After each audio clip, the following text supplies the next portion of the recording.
So ఈ వీడియోలో ఒక యానిమేషన్ ఎలా చేయాలో, ఒక లైన్ యానిమేషన్ ఎలా చేయాలో చూద్దాం. సో ఫస్ట్ పెన్ టూల్ గురించి చూద్దాం.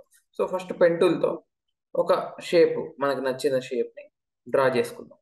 సో డ్రా చేసుకున్న తర్వాత దీనికి ఒక ట్రిమ్ పాత్ యానిమేషన్, ఒక యానిమేషన్, ఈ లైన్కి ఒక యానిమేషన్ తెద్దాం.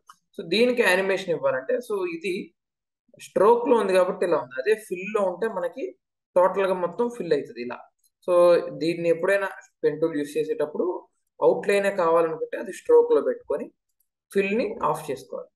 ఆఫ్ చేసుకున్న తర్వాత సో దీనికి ట్రిమ్ పాత్ ని యాడ్ చేయాలి ఈ షేప్ లేయర్ కి.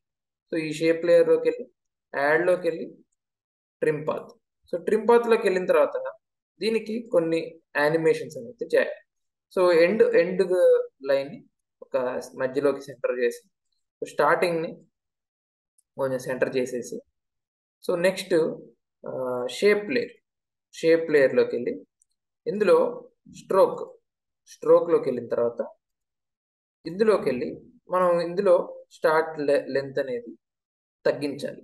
తగ్గిస్తే మనకి లైక్ ఒక టైల్ లాగా మనకి ఒక ఫామ్ అవుతుంది అనమాట.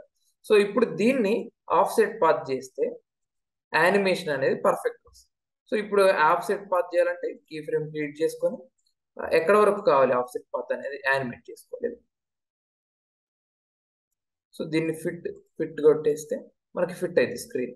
సో ఇప్పుడు ఇది చూస్తే మనకి యానిమేషన్ ఆటోమేటిక్గా ఇలా యానిమేట్ అయింది. ఇంకా స్పీడ్గా కావాలంటే ఈ కీ ఫ్రేమ్ ముందుకు జరుపుకోవాలి. సో అప్పుడు మనకి ఇది ఒక తోక చుక్కలాగా యానిమేట్ అయితే అయింది. సింపుల్గా ఇలాంటి యానిమేషన్స్, మోషన్ గ్రాఫిక్స్ యానిమేషన్స్ అన్ని మనం ఆఫ్టర్ ఎఫెక్ట్స్ అయితే చేసుకోవచ్చు. ఇలాంటి చిన్న చిన్న యానిమేషన్స్ ఇలాంటి. ఓకే, సో ఈ వీడియో నచ్చినట్లయితే ఈ వీడియో నచ్చిన ఈ వీడియో నచ్చినట్టయితే లైక్ చేయండి, షేర్ చేయండి, కామెంట్ చేయండి మరిన్ని వీడియోస్ కోసం.